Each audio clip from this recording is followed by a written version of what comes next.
Hello, this is Matt on the Moon Lambo channel. I'll tell you at the outset, there's a lot to unpack on this matter, so let's just consider this video as a jumping off point, a way to get things started, but undoubtedly there's going to be a need for lots more videos in the coming weeks, months, so on and so forth, covering all sorts of stuff pertaining to this. But here's the headline on your screen, which made me kind of laugh a little bit because it's actually not true. There's some truth to it, but the headline from the Crypto Basic is, Ripple officially confirms smart contracts coming to XRP Ledger. Yay, right? Well, sort of, except for that's not how it works, because you see, the XRP Ledger, it turns out, is decentralized. Ripple cannot just decree that so-and-so shall be true, and then bam, it is just, it's coded into existence and placed onto Layer 1, the XRP Ledger mainnet. No, that's not how this works. Certainly amendments can be proposed, but there's an entire global decentralized ecosystem out there, validators, who would have to vote this thing into existence if it's ever going to happen. Now, Ripple has been against Layer 1 smart contract functionality, broadly speaking, for years and years and years and years, while other developers feel completely differently. Now, also, and I will tell you this, and I will only cover a little bit of this, if at all, in this video, but this has created some drama from participants, including developers, well-respected developers within the community. I will highlight some perspective, but as far as getting into the weeds, I gotta hold off of that. This video would go for infinity. I just want to get kind of the most important stuff out to you as quickly as possible, including, historically, what do you need to be aware of in case you missed it, because this conversation has been going on a long time. And then number two, what actually is Ripple pushing for now, because this is a complete 180 from Ripple. It really is.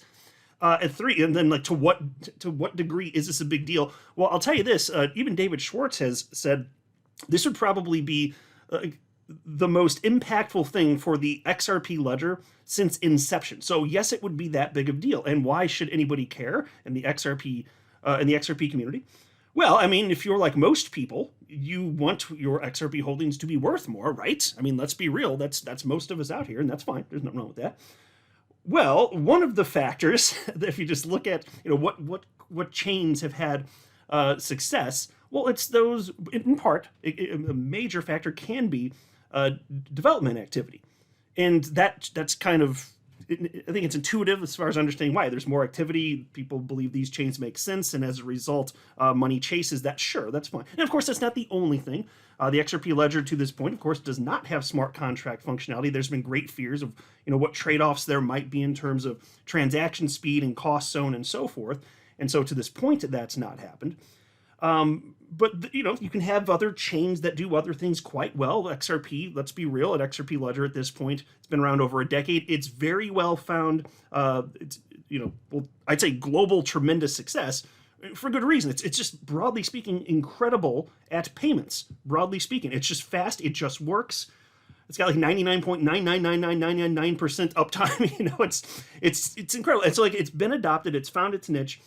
And that's enough for, I mean, look, the market's already decided that's enough for it to stick around. That's why it's still in the top 10 coins by market cap. And other coins can find, other reasons to have incredible market values, even if it doesn't have to do with smart contracts. The one that I always frequently cite is Tron. There's almost no developer activity. You might as well have negative developer activity, but it has a huge, thriving stablecoin ecosystem. And so it's been doing well lately as well. So it's just kind of fascinating. So Ripple, look at what they're doing. Obviously, they're launching their own stablecoin, so you can have an even more robust stablecoin ecosystem on the XRP Ledger. You're talking about, on top of being great at payments, which the world's already said, yes, that's already enough for XRP to be worth a lot of money. And then you're talking about adding additional smart contract functionality. So that, as briefly as I could possibly spit out, that is why it would matter to the typical XRP holder. And you should be aware of what's happening, as well as some of the back and forth here, and yes, even a bit of the drama. I do want to make sure that people understand that this conversation has been going on for years and years and years. I mean, in fact, take a look at this headline, just to remind you, this is from the Crypto Basic from just over a year ago, August 29th, 2023. Zahao, a new XRP Ledger sidechain coming with native token XRP+. And they ended up calling the network Zahao. That part stuck, but the XRP Plus token, it's just known as the Zahao token, so that part changed. But I just wanted to show you that, and I remember covering this in great detail at the time, like this is something that's been discussed for some time. And so there are developers from XRP Labs. You may be familiar with the name Wind. And he had been pushing for over like several years, even at that point, he'd been pushing for several years for smart contract functionality on layer 1 of the XRP Ledger, but he just couldn't get the validator ecosystem to push anything forward. And so as a result, I can understand if you think that's important and you get a little frustrated. So finally he's like, okay, fine. I'm going to create, we're going to create a sidechain for the XRP Ledger. We're going to call it Zahao. It'll have its own token, and I covered that pretty in depth at the time. And so it does have on layer 1 smart contract functionality, and that smart contract functionality is called hooks. That's the name that they went with. So when you see hooks, that means smart contract functionality on the XRP Ledger, or in this case also with Zahao. And so a couple of things here. This is the Zahao website. I'm going to be very brief. I don't want this to be overly technical. Plus, I'm not the developer type anyway, so if you have in-depth tech questions, you always got to go to one of the tech nerds. That's just how it is. But just in a nutshell, because I'm trying to give you a big overview of what's going on here. That's a huge purpose for this video.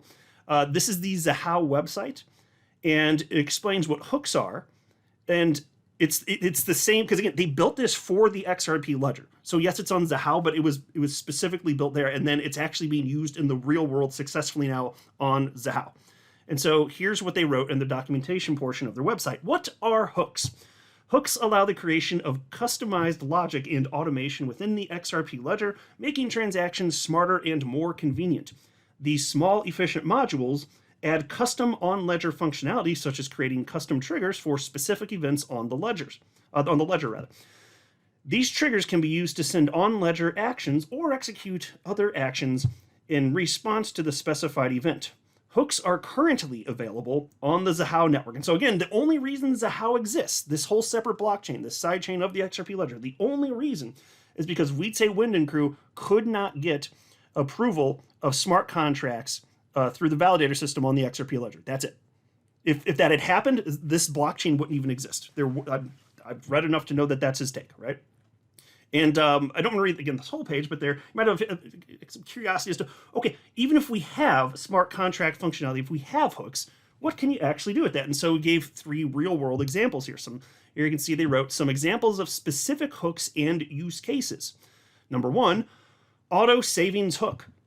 Automate savings by configuring a hook to transfer a set amount of XRP to a separate savings account on the ledger. This could be done to help save a portion of XRP and build up savings at specific intervals, daily, weekly, or monthly. This recurring transfer mechanism can be a base for developing personal finance applications or subscription-based models. And so it does seem like more of a broad thought. They're like, hey, here's a type of thing you could do with it. To be honest with you, I think a lot of this stuff is, it's like, you create the functionality and then you see what developers do with it, which is perfectly fine. Like, that's what's been happening in crypto for 15 years now, frankly. But that is an example of something a bit specific you could actually do. Number 2, carbon offset hook. Each transaction triggers an additional transfer of 1% of the amount to a carbon offset account managed by a trusted non-governmental organization using the money for a good cause. This feature can be used as a base for building applications that contribute to environmental sustainability with every transaction made. And then number 3, firewall hook. By filtering incoming and outgoing transactions, the firewall hook can block malicious transactions originating from known scam accounts or containing suspicious memos. By retrieving an updated block list from a hook on a different account, the firewall maintains a robust defense against fraud without the need for manual intervention. So you get the kind of idea, right? They're like, here's some things you could literally do that are not possible on the XRP Ledger because it just doesn't have that functionality coded in. And again, the whole thought behind it, I want to reiterate this, it's because there are trade-offs. When you have, if you're going to have an incredible payment, this is the idea anyway, if you're going to have incredible payments, a platform, so very fast, very cheap, I mean, if you're going to add that extra complexity with that smart contracts brings, the trade-off would be those fast transactions. And David Schwarz, he seems to have changed his mind. In fact, let me get to, maybe I should, I don't think I really need to run to the official notice. I mean, actually, a couple comments on this. I don't really want to read much of any of this, but this is the official the blog post. So this is Ripple Insights. It's their actual official blog series. And so last night this was published, and it's titled Expanding Programmability on the XRP Ledger. So I read through the whole thing. And they talk about a bunch of stuff, including the programmability aspect, which is smart contract functionality on layer 1 of the XRP Ledger, as well as the XRPL EVM sidechain. Now, the one that we're most interested here for this video, of course, is the actual layer 1 functionality of smart contracts on the XRP Ledger. Now, as far as why they want to, it's very clear that they've recognized that it would be a good idea to do things that will draw in more developers. And in fact, if I can find it quickly, I'll highlight it, but they basically wrote that here. It might have been this sentence I'm thinking of. They wrote, this growing suite of layer 1 enhancements are designed to optimize the pace of innovation and facilitate widespread adoption among developers. Yeah, so there you go. So broadly speaking, why is Ripple doing this? Well, they want a thriving ecosystem because thriving ecosystems with lots of participation, including on the dev side, is good. It's good for their business too. With them being the largest stakeholders in the ecosystem in terms of quantity of XRP held, they need to have a healthy, thriving ecosystem for decades and decades to come, and they understand that the more participation, the more devs, the better, right? Broadly speaking here. And of course, most things that are tried are not going to last long term. That doesn't matter. Try a bunch of stuff, get clever out there. Certain things will stick. They want more opportunities brought specifically to the XRP Ledger. And so my stance personally hasn't changed. And I can't have a firm opinion on the specifics since I'm not a code guy myself. I'm not one of the tech nerds. I appreciate them. But my stance has always been, as long as we can have whatever degree of smart contract functionality, whether it's hooks or something else, as long as that's not giving up what the XRP Ledger is famous and adopted for, meaning, again, just being really good at fast, cheap payments, I'm all for smart contract functionality if we can prove that that is indeed the case. But there's always the question mark, and anytime you implement an amendment, there is an opportunity that something was overlooked, and you could also cause a lot more harm than you thought. So there's always some sort of risk. Doesn't mean you shouldn't do it, though. I mean, you just need to have thoughtful discussion among all of the incredibly brilliant tech nerds out there and let them kind of get to the heart of any issues that may be there. But in terms of from a technological perspective, is this something hooks can do? I mean, can it do it at greater scale? Well, there's no way for the typical person to know that. I can't know that. So what I would call for is more open, public, vigorous debate amongst the dev types out there and make your most persuasive case. If you want to do that to the broader XRP community. Now, of course, it's honestly, like to some degree, it kind of feels like the dev community is almost separate. And I'm not even saying that in some sort of negative way necessarily. I can understand why there'd be certain conversations that are just way too in the weeds that you wouldn't want to be having, even attempt to have with, your typical person out there who isn't into coding and so on and so forth. But I would just say, even though that's fair enough, I do think that there would be appreciated if there were an attempted outreach to help the broader community in just simple words that everyday people can understand, explain the positions here. And so without that, I just don't see how any of us who don't code, I don't see how any of us can come to our own reasonable opinion about whether or not David Schwarz is correct or Wietse Wind is correct in terms of whether this thing's going to be a problem. That's just my thoughts on the matter. And they're debating that, as they should, and that's fine. I'm very happy to see that they're having their back and forth, and we're going to see what happens. But this is good. Now, I will say, I still think, even without this, the XRP Ledger, it's already proven that it's got staying power. It's been over a decade, but this is just one more thing that, if adopted, would help to ensure that long-term viability, because developer activity does matter. Functionalities, tools and features on layer 1 of Ledger, like that all matters. And so we just keep adding stuff, and it's fantastic. Again, obviously, like I said earlier, the stable coins coming from Ripple, that could be absolutely gigantic, given that, Ripple, they just have a veritable war chest when it comes to funds and what they can do and the reputation. I will not be surprised if the Ripple stablecoin ends up being absolutely massive and really gives competitors a run for the money. You also got the automated market maker. There's a lot of stuff that's been happening in terms of actual adoption. So this instills much confidence. But let me share with you a post. So David Schwarz, he shared news of this last night. And he said, read this thread and blog post to understand what new native and sidechain programmability could bring to the XRP Ledger and why I'm very excited about the possibilities. So, again, this is a complete 180 from what David Schwarz has said in the past, and he's certainly entitled to change his opinion. Are you going to have 20 years from now the same opinions that you have today? Well, some of them. But if you're not going to learn and grow or change at all, like nothing, like so it's totally okay. Some people are giving him trouble, and I'm just thinking, why are you giving him trouble? He agrees with you now. Stop it. So there's some of that. More on the drama stuff in a separate video, perhaps, but and only because not just to be some little gossip girl, but I think that it's important to share the arguments that individuals in the community are making on various topics, including this. I do think that's important, actually. But anyway, so somebody responded to him named MetaMan X, and he said, so we are using sidechains like Zahao and EVM for smart contract capabilities. Is there any proposal for actually having smart contract functionality on the XRP Ledger itself? Also, do you still stand by your earlier post? So a couple things there. As far as, this question there, I guess he hadn't read the blog yet. He said, is there any proposals for actually having smart contract functionality on the XRP Ledger itself? Well, in Ripple's blog here, they actually specifically cited that they're in the research phase of this thing, so there's nothing actually specific. And they also did cite hooks. I don't know if I can... Yeah, here it's right here. They wrote, existing smart contracts such as hooks from XRP Labs lay an important foundation that can be iterated upon to enhance mainnet capabilities. This framework allows developers to leverage the ledger's core strengths while using smart contracts to customize functionalities to meet specific needs, streamlining development, and fostering innovation. And so they're not committing to anything specific anyway. They're saying, yes, we know for sure we want this. Without anything specific, I'm wondering, and it's still not clear to me, why they have this new level of confidence that, yes, this is what makes sense and we can safely do it, and there won't be any sort of detectable trade-offs in terms of what Ripple's good at, broadly speaking, which is payments. How'd they got there without knowing what the code's going to look like or anything of the sort? I'm just like, okay, I wish they would have articulated that more, because they didn't.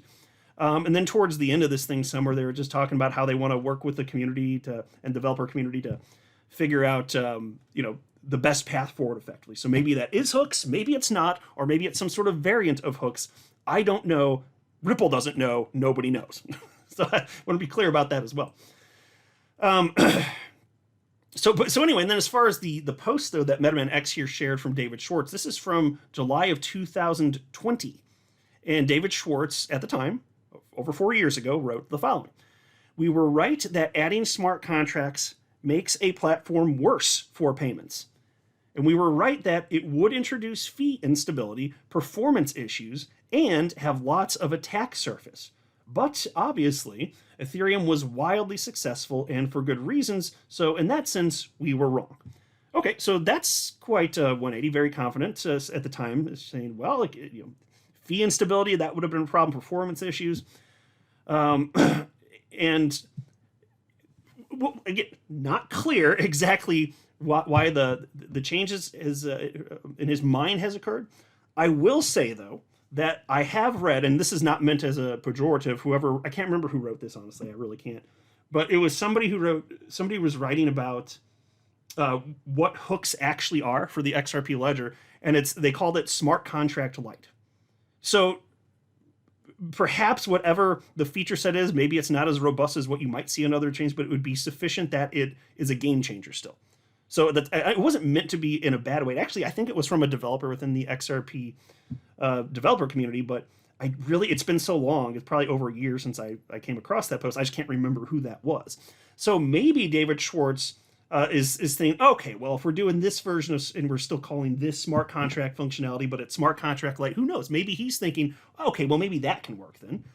So, okay, and I'm speculating, I don't know. But he did have the following response. And he wrote back to this guy, and he changed his mind very clearly. He said, excuse me, I've recently become convinced that it's possible to come up with a proposal for smart contracts on XRP Ledger that is, number one, and this one really is interesting me. Number one, small and safe enough to deploy on mainnet without significant risk to things like transaction price stability and performance for payments. Okay, that's interesting, because I've been trying to find as much as I can from David Schwarz since this new development was announced just last night. And I don't know why, though. I'm sure he's got a good reason for this. I'm not doubting that. I don't know what it is, and I personally haven't seen him publicly state what that is. Maybe I missed it, or maybe he will in the future go into greater detail if he's not yet done so. That's a big deal, though. If that is indeed the case, he's feel certain that that can be done, okay.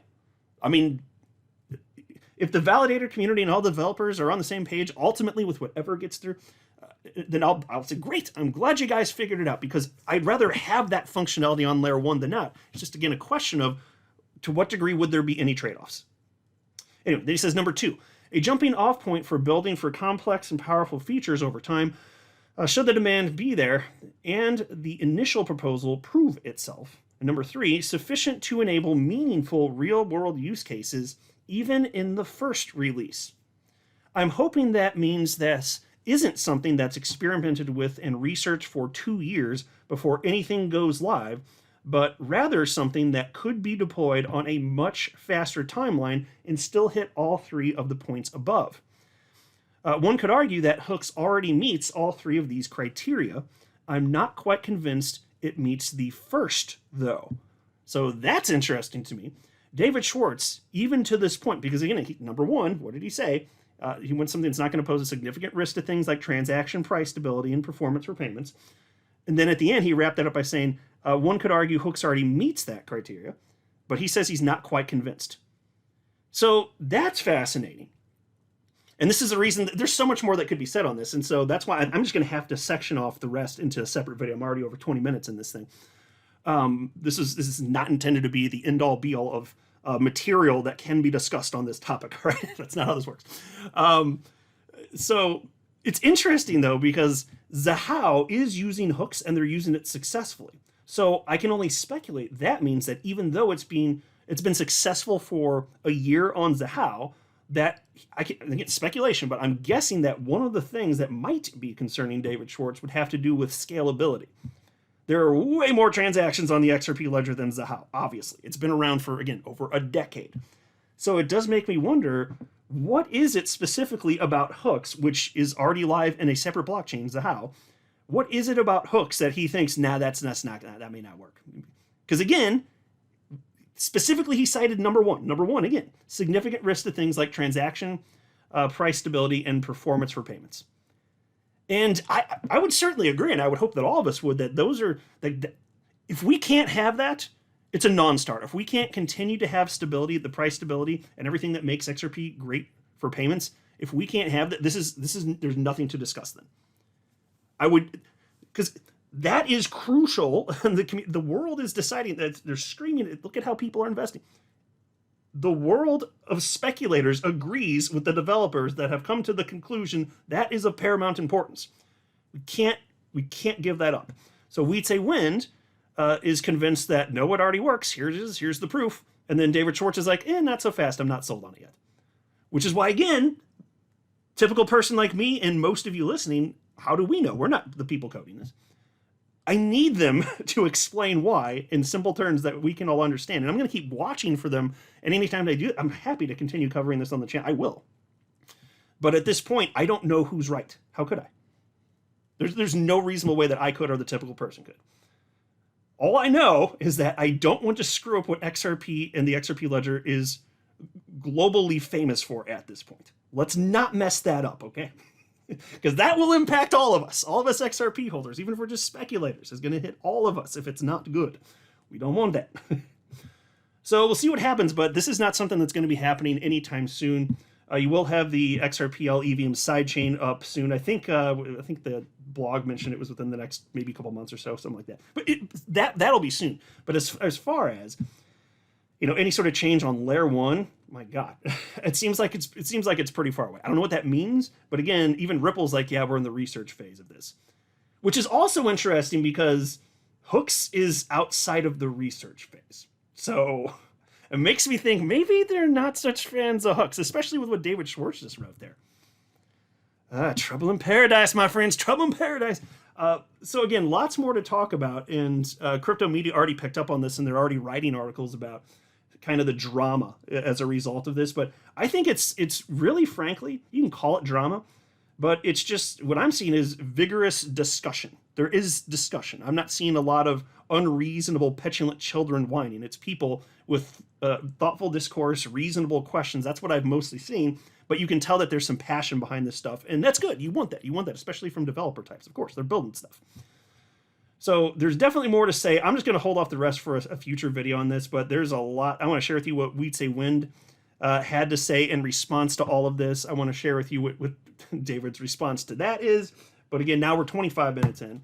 So I think that's enough of like a foundation for me on this channel covering this topic, and to give you a little bit of a background and some additional thoughts here.